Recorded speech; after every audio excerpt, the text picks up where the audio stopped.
গরুর হাটে গিয়ে বেকায়দায় ডাক্তার সাবরিনা। বর্তমান সময়ের আলোচিত সমালোচিত নাম ডাক্তার সাবরিনা।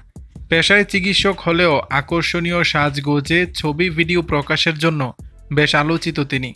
বিভিন্ন সময় তার নানা ইন্টারভিউ বেশ ভাইরাল হয়েছে সামাজিক যোগাযোগ মাধ্যমে। শুধু তাই নয়, শোবিজের নানা অনুষ্ঠানে ইদানিং তাকে দেখা যায়। সাবরিনা ট্রেন্ডিং বিষয়গুলোকে মাথায় রেখেই ভাইরাল হওয়ার চেষ্টা করেন। তবে গরুর হাটে গিয়ে সাবরিনার অভিজ্ঞতা ভালো হলো না। রীতিমতো হেনস্থার কবলে পড়েছিলেন এই চিকিৎসক। ডাক্তার সাবরিনাকে দেখা গেল একটি গরুর হাটে, সেখানে তিনি গরু দেখছিলেন। এ সময় কন্টেন্ট ক্রিয়েটররা তাকে নানা প্রশ্ন করছিলেন, তিনি সেসবের উত্তর দিচ্ছিলেন। একটি কালো রঙের বড় গরু দেখতে পান, সে গরুর ব্যাপারীর সঙ্গে আলোচনা শুরু করেন। এ সময় তিনি বলে ওঠেন, আমার নানি বাড়ির এলাকার গরু এটি। তিনি উট কিনতে গিয়েছেন কিনা, মামুন লায়লা নামের গরু কিনতে গিয়েছেন কিনা, এসব প্রশ্নের উত্তর দিচ্ছিলেন।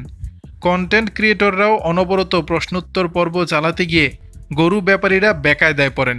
গরুগুলো অস্থির হয়ে যাচ্ছিল। এ সময় ব্যাপারীরা তাকে সরিয়ে দিতে ধরলে ডাক্তার সাবরিনা বেকায়দায় পড়ে যান, রীতিমতো হেনস্থার কবলে পড়েন। পরে স্বেচ্ছাসেবীরা তাকে সেখান থেকে বের করে আনেন।